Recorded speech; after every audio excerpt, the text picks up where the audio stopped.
Hey, welcome to the NextDrop Question. I'm Mohamed Ateia. This is a short conversation series where I ask one focused question to experts working at the front lines of water, contaminants, environment, and practical solutions. Hello from Houston. I'm very honored today to speak with Mark van Loosdrecht. Mark is a professor at Delft University of Technology and one of the people who truly changed how the water sector thinks about wastewater. His work helped moving biological treatment from something we operate to something we can design with much more intention. Anammox, Nereda, Kaumera, nutrient removal, resource recovery, microbial ecology. These are not just research projects. They change how many people think about the future of wastewater treatment. Mark recently received major recognition for a career that has shaped the field across science, engineering, and practice. So today I want to ask Mark a bigger question.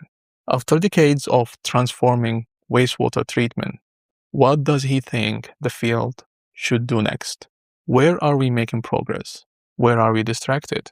And what should the next generation of water professionals understand about turning biology into useful engineering? So let's get to it. Okay, Mark. Can you tell us who are you? Welcome to Houston. Tell us more about your work and background.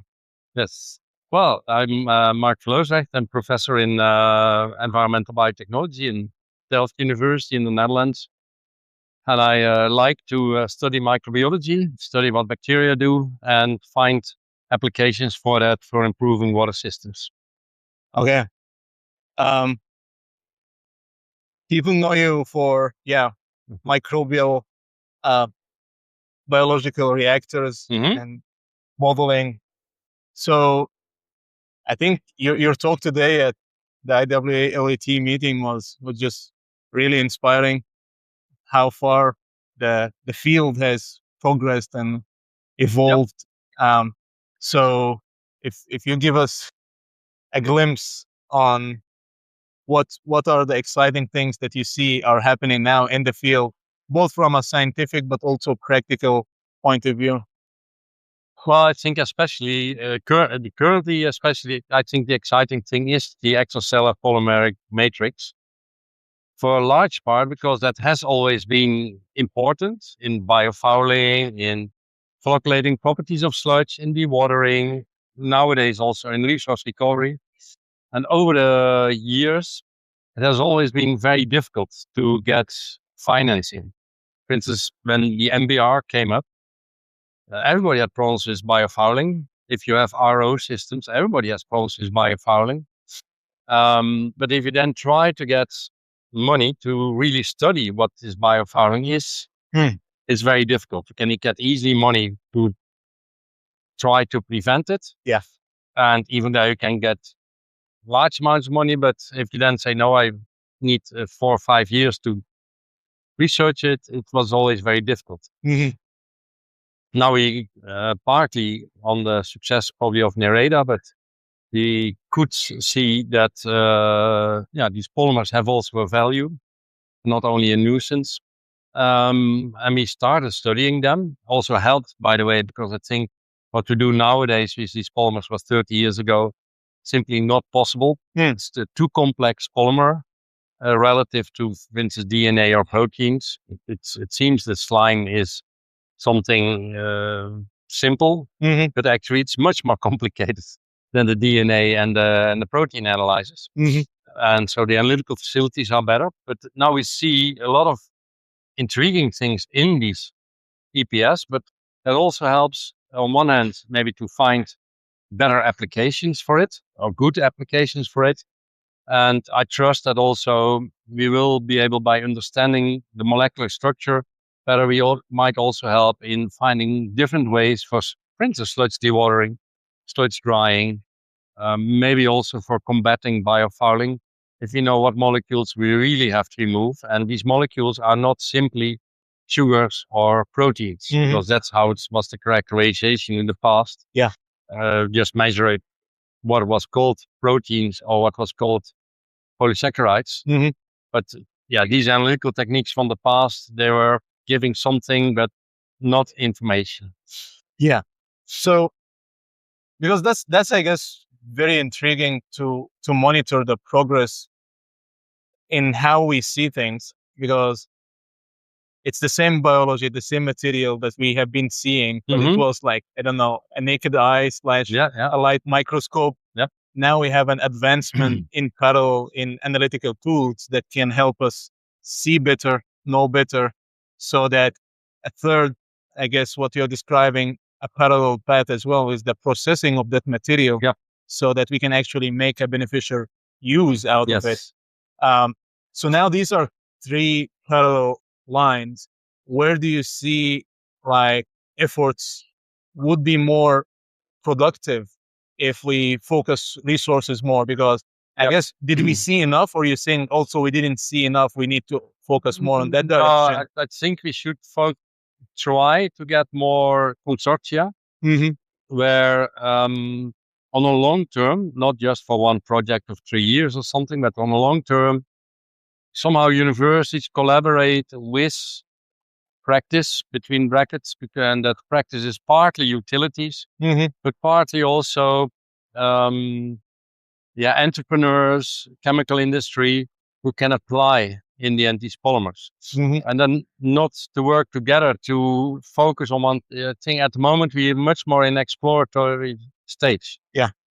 That means that at the academic side, it's just really understanding what is the molecular structure of these polymers. Because that's it. Once you know that, you can easily clarify things. At the more applied side, it's looking to partly how to extract it. So what we did until now is simply applying the current extraction method and not investigating, because we can only optimize the extraction if the product is known. And so that's why it's so crucial, and that's what's still missing, is an end user who is saying, okay, now I'm going to make composite boards for building and construction. Then you can integrate the whole chain from, say, producing the sludge to extracting the materials to making these boards. Don't you see like some parallels already kind of drones in like the biochar, like using like biosolids and converting that to biochar? Well, especially with the lens now, or the focus on emerging contaminants, and people are trying to see not just destruction, but potential reuse or upcycling of material. So biochar is also an interesting product, and of course has a bit similar ways as for these. I think in the end, as far as I'm concerned, if we can, these polymers, they have on one hand what we see, and that's intriguing, but is that the polymer matrix of, say, granular sludge, but also of biofilms which grow under more slow conditions, like from Anammox or from nitrifying bacteria, that resembles quite a lot the matrix of a human skin. The cells are different, but the matrix in which the cells are embedded is quite similar, with collagen-like structures, with moisturizers, with melanin, which is somehow intriguing that similarity exists. At the same time, so the value is potentially higher, but also the use of these polymers in, as I said, composite materials, that has hardly been explored. And that's mainly because in the polymer chemists who were working on composite materials in the past, they never wanted to use biopolymers, because on one hand, they are expensive. On the other hand, the market was very small. But if the biopolymers come from wastewater treatment, the volume of these polymers suddenly is much bigger, orders of magnitude bigger, and the price level can be an order of magnitude lower. So suddenly they become available for composite materials. So they're teaming up with traditional composite material specialists. And also for them, there are intriguing scientific questions, but also then material questions. And that leads to high value products, because like that table which is there could partly be made out of it. And so it is not like even in my view, higher value than like biochar, which you have a fancy application in micropollutants. Yeah, I think people are trying to even get innovative with that. They're going for as a supplement material for concrete, or some of them are using it as an ink. So there is, I guess, that part that I was thinking. It's this creative part that needs to be stimulated. Exactly. Can be imported from similar kind of industry. It's very close. It's actually the same industry trying to use or reuse that waste generated. Yes. And I somehow think because I see with the polymers that just by doing what you could call Friday afternoon with playing in the lab experiments, we see a lot of applications. And I think that creativity needs to be stimulated. Yes. And that's not, for that you need people who are creative, think out of the box, or either collaborate a bit with artists because they also are intrigued by the material they can work with, or maybe set up some competition or some event for schoolers, students to come up with new applications of all this kind of record materials, whether it's biochar, whether it's PHA, whether it's EPS. We need to generate creativity. Yeah, because I guess there is a stigma that it's a wastewater product, and it's similar to what people are talking about reuse or photo reuse. So it's the communication piece. I guess this is one of the recurring theme when I talk to people who are trying to just like break through in terms of like getting things out of the lab into the market. But there is the receiving end is one part. But I think in your talk today, you talk about the facilities, the utilities themselves also need to think in that mindset. Yeah, it's a public service that they are originally doing, but at the same time, there can be that mindset of entrepreneurship-ish. Because it's a public facility, but we need to get that upcycling of material, making it economically viable. So two ways of communication, I guess, that you are highlighting today. Yes, and that's especially important that some of the public utilities are very behind the point of upcycling, material reuse, and other things. Of course, at no cost, but anyway, they're very much behind it. As even small increase in cost is accepted, so they're very positive about it. But the organization is not fit for doing it. Yes. And we should also not change that organization, because the organization does a very good task for society. Exactly. Which will be lost if you just change it. But on one hand, it could be that some people in the organizations could pick up and in the development of Nereda, if we would have collaborated with DHV at that time, that would be very good and could lead to something, but would not have lead in the same way as when, because essentially we were not working together with DHV, we were working together with Helle van der Roest, who was an employee of DHV, but he was crucial in driving the project. And you need inside the organization a kind of champion who gets a bit of freedom of operation, so that they can organize the surroundings and can make an innovation happen.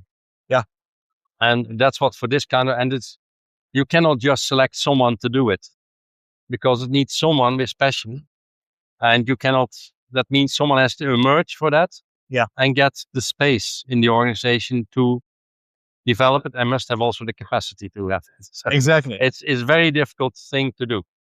But creating that ecosystem, creating the environment where this can happen, will make sure that it will happen at a certain moment.